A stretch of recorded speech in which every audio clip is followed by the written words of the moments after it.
wala tanaza'u fatafshalu wa tadhhabu rihukum. Jangan kamu bertengkar, kekuatan kamu hilang. Orang-orang kafir itu tahu, pokoknya orang Islam itu kalau mereka bersatu gawat, kalau mereka itu berpecah habis. Maka ada kekuatan Islam yang sekarang itu diincar sama orang batil di Indonesia. Yang pertama kali pesantren. Karena pesantren ini telah berhasil menjaga agama ini 500 tahun di Indonesia ini. Maka bagaimana pesantren itu berpecah belah? Maka diangkatlah Gus Dur jadi presiden supaya kiai-kiai suka politik. Ketika kiai suka politik, ada yang ikut BD, ikut Demokrat, ikut ini, akhirnya kiai berantem. Ketika berantem berpecah, tak berentah. Akhirnya rakyat tidak mau ikut kiai lagi. Kamu ikut kiai langitan? Oh, itu bukan PKB, saya nggak mau. Ya sudah ikut Lirboyo. Lirboyo itu apa itu? Itu temannya Gus Dur, saya nggak seneng. Ikut Kiai Mboro, dia nggak berpartai, repot. Nanti orang semua suruh mundur dari politik. Kita nggak bagian apa-apa jadinya. Jangan ikut-ikutan. Mboro itu bikin orang miskin. Ini gara-gara perpecahan umat tadi, akhirnya umat ini perpecahan pesantren, umat nggak mau ikut sama pesantren lagi.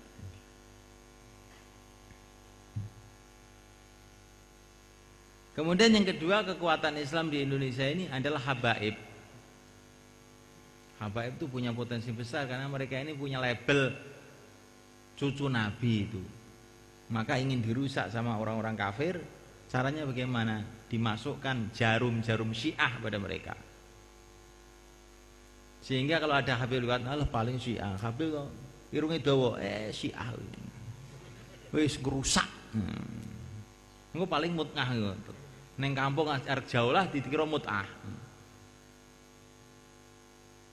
Yang ketiga, kekuatan Islam itu tabligh di Indonesia ini. Maka orang ahli batil ingin merusak tabligh itu dengan isu Wahabi dan paham-paham Wahabi. Sehingga nanti kalau ada orang Jawa bilang Wahabi jomelok. Wahabi paling gak oleh ziarah kubur. Itu gak oleh tahlilan nih kok. Wahabi ketok jenggote wis ketara. Subhanallah. Maka saya itu di Temboro ini saya bikin markas itu biasa aja. Di Jumatan ya tahlilan. Ada dalilnya, kenapa ditutup-tutupi? Memang orang Hanafi itu tertibnya nggak boleh zikir jahri. Boleh, tapi sebetulnya Maulana Zakaria sudah menjelaskan. Maulana Zakaria sudah menjelaskan dalam Fadilah Zikir bahwa zikir jahri itu boleh, gitu. Tapi umumnya orang IPB itu pengdzikir itu siri semua. Maka saya keraskan aja. Ada orang India yang negor, kenapa zikir banyak? Kamu baca Fadilah Amal apa enggak? Orang dia enggak baca gimana? Zikir jahri itu sunnah. Maulana Zakaria itu. Ini orang tabligh, orang India sendiri loh nggak ngerti kalau masalah zikir jahri itu sunnah yang sudah ditulis oleh Maulana Zakaria di Fadilah Tabligh. Karena Fadilah Zikir. Apa nggak aneh wong iki? Mergo kalau sudah tokoh tabligh itu nggak mau taklim. Kalau taklim tidur. Sukanya khususi aja. Kalau khususi dapat nasi, dapat kue, dapat kopi. Penyakit tabligh seluruh dunia itu. Kalau sudah orang lama nggak mau taklim, maunya bayan aja, tahu-tahu bayannya ngawur. Insyaallah saya bikin marhabanan, saya bikin semua ada dalilnya. Bisa saya pertanggungjawabkan secara dalil, bukan ngawur, bukan ikut-ikutan orang. Di samping itu ini satu strategi supaya tidak ada orang menuduh dakwah itu Wahabi. Gawat kalau dakwah ini kok sudah apa itu dituduh Wahabi itu nanti kita sulit untuk menyampaikan agama. Maka santri-santri itu harus paham akidah Ahlussunnah wal Jamaah. Secara umum saya senantiasa sarankan untuk baca buku-bukunya Pak Idrus Romli itu bagus, di koperasi itu ada. Insyaallah cukup ya. Kemudian yang terakhir, ini kan saya belum menganggap kamu itu selesai, maksudnya saya tidak sampaikan, tapi ya nggak apa-apa. Jaga zikir-zikir yang sudah diijazahkan oleh guru-guru kita, yaitu Ayatul Kursi.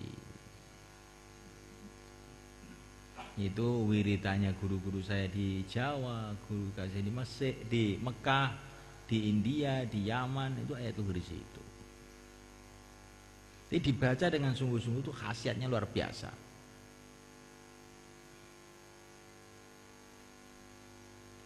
Nabiullah Khadir alaihissalatu wassalam mengatakan dalam riwayatnya Abu Idris Al-Khawlani, kalau kamu habis sholat subuh baca amanah Rasul dan syahidallah, insya Allah kamu akan mati dalam Islam.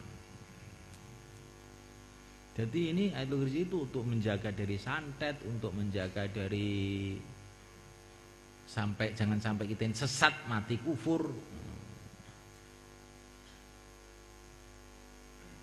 dan macam-macam.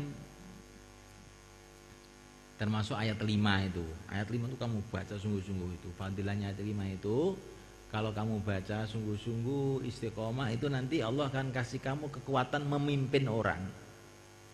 Kalau kamu ustadz ya bisa memimpin muridnya, kalau kamu kiai bisa memimpin pesantrennya, kalau kamu tuh orang dakwah bisa memimpin karkun-karkun. Kalau kamu tuh sang suami, insya Allah istrinya tuh mau nurut. Kalaupun tidak nurut, tapi nggak akan berani macam-macam.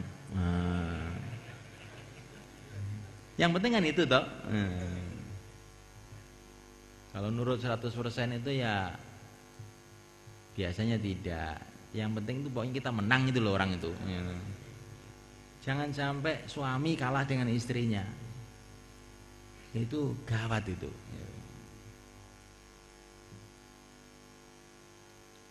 Apa tadi amalannya? Ayat 5. Tambah la tudrikul absar wa tudrikul absar wa tudrikul khabir. Sehari semalam 313. Kalau kamu istiqomah itu di mana saja teman kamu banyak, rizki kamu mudah. Itu katanya ayah saya itu. La tudrikul absar. Dan itu kalau ayah saya dulu itu suruh puasa dulu 40 hari mengamalkan itu. Setelah itu diamalkan biasa aja. La tudrikul absar berapa? 313. Kemudian doa-doa yang lain yang saya baca waktu istighosah itu semua itu saya punya pengalaman-pengalaman yang banyak. Itu dalam kitab-kitabnya Thariqah Naqsyabandiyah itu kafaya ain shad kifayatuna hamim ain sin himayatuna. Itu termasuk doa inti yang banyak menyelesaikan masalah. Itu kalau ada orang kampung, biasanya kalau dakwah ya, itu akan udah orang kampung itu apa itu nyemprot-nyemprot sana sini. Kamu bacain itu kafaya insut kifayatuna hamim aisyah. Nanti kan terus lerep diam. Coba ya. Enggak usah pusing. Oh, ini orang itu diajak dakwah sekarang malah bikin fitnah. Bacakan ini terus ini lama-lama kan. Tapi berapa hari, berapa bulan, berapa jam, ya itu rahasia Allah. Tapi itu pengalaman saya harus lerep, apa saja lerep.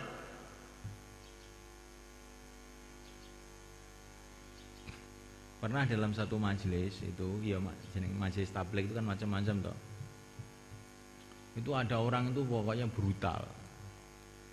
Sodok sana, sodok sini, orang tabligh. Waktu dalam majlis itu saya bacakan aja kafaya isot kifayatuna hamim aisyah humaytuna. Pada waktu itu seolah-olah itu kayak nggak ada kesannya itu. Tapi setelah musyawarah itu yang berantem itu, terus orang-orang yang ngotot-ngotot tadi itu tahu-tahu sebaiknya terus pada mati orangnya itu. Betul ini, pada mati orangnya itu.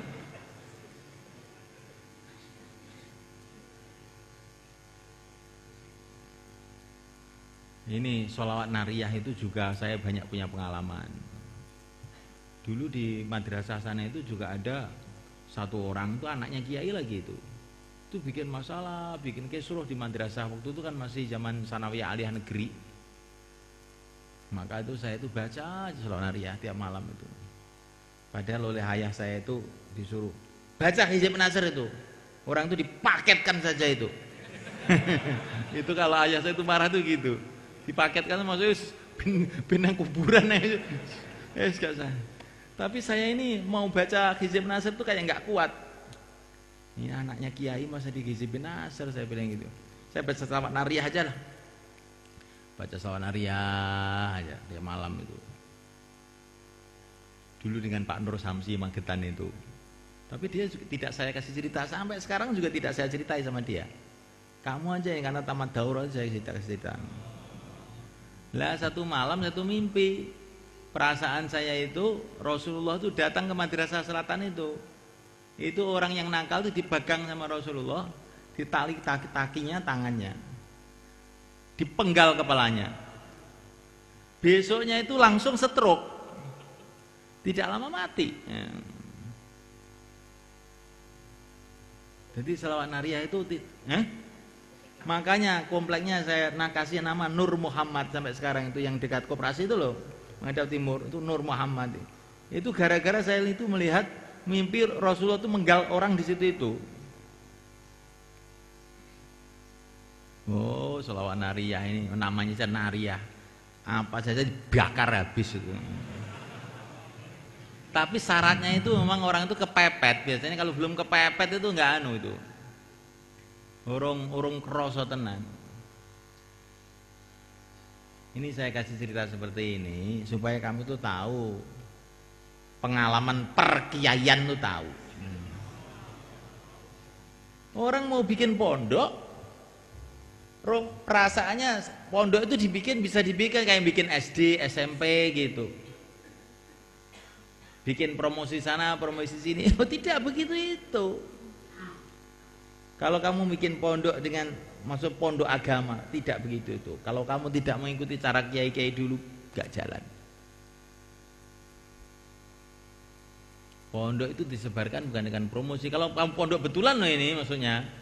Kalau pondok eprek-eprek yang hanya sekedar mendasarkan seluruh pemikiran kepada zahir, ya itu bukan pondoknya para wali dulu, itu pondok eprek-eprek itu. Kalau pondok yang betulan ya caranya gitu. Kemarin ada kiai dari Banyuwangi. Ya ini ahli zikir ini, wirid keluarga di sini. Saya itu mau membangun masjid ini belum jadi-jadi gimana?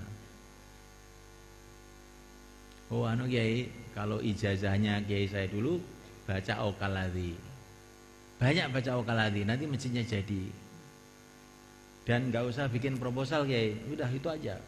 Proposalnya Okaladi itu aja. Belum lama, baru berapa bulan sudah jadi sekarang. Tapi saya belum lihat, insya Allah sudah jadi gitu maksudnya. Kalau santinya nggak ada, baca Rabbana innaka jami'un nas yaumil la raiba fihi sebanyak-banyaknya. Ini cabang-cabang itu saya suruh baca apa itu Rabbana innaka jami'un nas. Malah bacanya cuma sebentar. Kamu istighosah berapa jam sebenarnya? Nggih, paling nggih seperempat jam. Innalillahi wa inna ilaihi raji'un. Wis dadi wali ngono piye? Kowe iki 5 jam karo karan kanggo kowe. Setrum lu 2,5 watt. Istighosah 3 jam. Istighosah seperempat jam. Lah niku teng ampel niku namung sekedap beda. Beda. Kuwi sing ketok seperempat jam ampel kuwi. Sing gak ketok wis berang-berang puluh jam. Oh. Wong suudzon karo kiai, gak selamat. Itu semalekan. Orang tuh jangan buruk sangka sama kiai. Itu modal. Orang kalau sudah buruk sangka sama kiai, dia tidak akan punya barokahnya kiai itu. Ini katanya Imam Syaroni. Orang tuh kalau ingkar kepada orang yang punya kelebihan sesuatu, maka dia tidak akan mendapatkan sesuatu itu. Jadi orang itu kalau kepada para ulama itu, kalaupun dia tidur kita husnudzon, itu tidurnya dengan zikir. Nah, gitu. Kamu husnudzon itu kalau kamu salah tidak akan berbahaya. Tapi kalau suudzon salah, oh kamu urusannya panjang nanti. Insyaallah. Nah, itu cukup. Nanti kalau kamu masih terus di sini, tak khusus ini saya tambah lagi. Banyak ini saya punya begitu itu.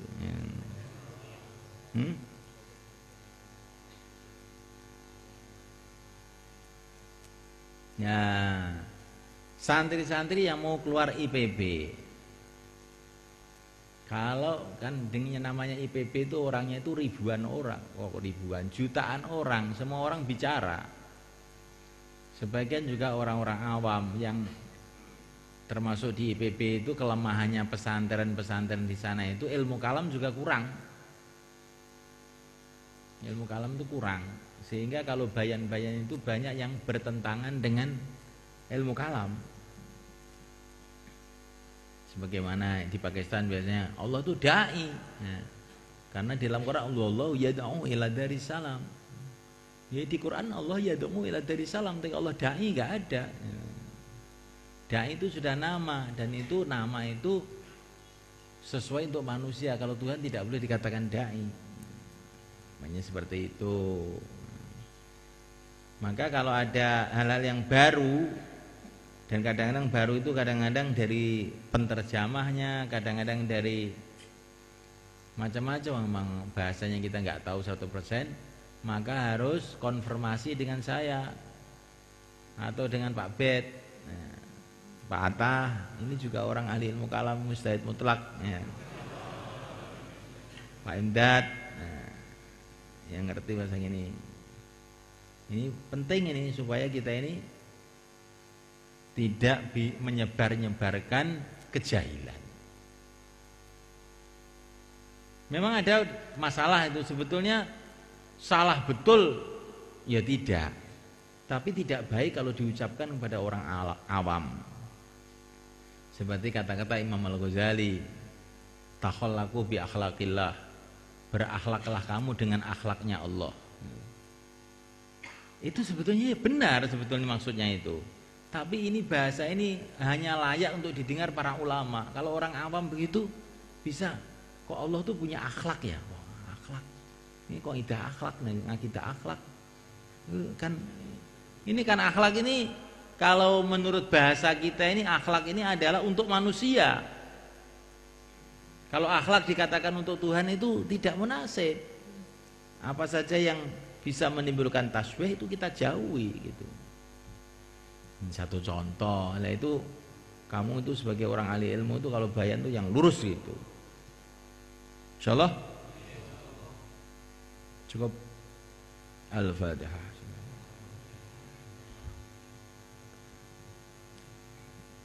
Allahumma shalli ala sayyidina Muhammad wa ala alihi. Ighfir lana yassir lana barik lana ya. Masya Allah la quwata illa billah. Masya Allah la quwata illa billah. Masya Allah la quwata illa billah. Masya Allah la quwata illa billah. Masya Allah la quwata illa billah. Masya Allah la quwata illa billah. Ihdina wahdina sajami'a yasilana. Alhamdulillahirabbil alamin. Yang terakhir, coba ini yang anak Temboro ada angkat tangan? Anak Temboro, yang asli Temboro. Lu papat tak? Ya ada, duduk. Saya pingin pesan khusus sama orang Temboro ini ya. Kamu itu kan dekat dengan kiai di sini itu. Biasakan kamu tuh nemui saya gitu loh ya. Saya itu ada waktu kalau malam Jumat habis bayan itu, ada waktu habis subuh saya musyawarah pagi di markas, ada waktu habis duhur saya nemui tamu di Ampel. Kamu tuh nggak usah sungkan-sungkan. Kalau ada masalah apa gitu, kamu datang aja. Minta arahan supaya kalau keliru gak nemen-nemen gitu loh. Kalau ya. Dan nanti minta arahan malah disulit-sulitkan oleh Pak Kiai. Enggak, saya janji enggak. Kan saya carikan solusi yang paling mudah gitu. Menurut saya, gitu. Iya toh, yang kalau menurut kamu ya saya enggak mau, menurut saya. Insyaallah ya. Nah, jadi jangan kamu tuh jauh. Nanti kalau kamu nggak mau nasihat orang-orang tua, akhirnya kamu nasihatnya orang-orang pinggir jalan yang kamu ikuti. Orang yang nggak ngerti agama kamu ikuti, tambah karu-karuan nanti jadinya. Dan ini yang sudah selesai khusus, yang tidak keluar setahun, yang selesai daurah. Yang selesai daurah ini hanya ada 2 bagian. Keluar setahun atau ngikuti takhusus. Insyaallah. Jangan ada orang yang ketiga. Ad-dunya mal'unatun mal'unun man fiha illa zikrullah mawalah wa alimun muta'allimun. Dah itu aja. Pokoknya kalau nggak keluar takhusus. Yang keluar tidak takhusus, usahakan nanti habis keluar terus takhusus. Untuk apa ilmu banyak-banyak? Sedangkan masyarakat itu nggak mau ilmu. Untuk apa saya ilmunya? Jangan bilang gitu. Kalau ilmu kamu makbul, insya Allah nanti Allah akan bangkitkan orang-orang yang mau belajar sama kamu. Dengarkan betul-betul. Orang tuh gitu aja. Kalau ilmu saya ini makbul, pasti Allah Subhanahu Wa Taala akan bangkitkan orang-orang yang mau ngambil ilmu itu dari saya, sehingga jadi amal jariah saya ila yaumil qiyamah. Gak ada ilmu gak laku tuh gak ada. Wah ini dulu ya. Ayah saya ngaji di Termas, ngaji Muslim, ngaji tafsir Jalalain. Oleh teman-temannya itu ledek. Mahmud, ayah katanya, kamu itu loh rumahnya Magetan tuh PKI. Kok ngaji apa itu tafsir Jalalain tuh siapa yang mau dengar kamu itu? Tapi ayah saya itu nggak mau dengar, terus ngaji aja. Kalau ilmu saya makbul ngerak, ya ono sing belajar. Berarti ternyata ribuan orang belajar. Padahal di Magetan PKI ini sebenarnya, Partai Kiai Indonesia. Insyaallah Al-Fatihah. Ya sekarang, subhanallah.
على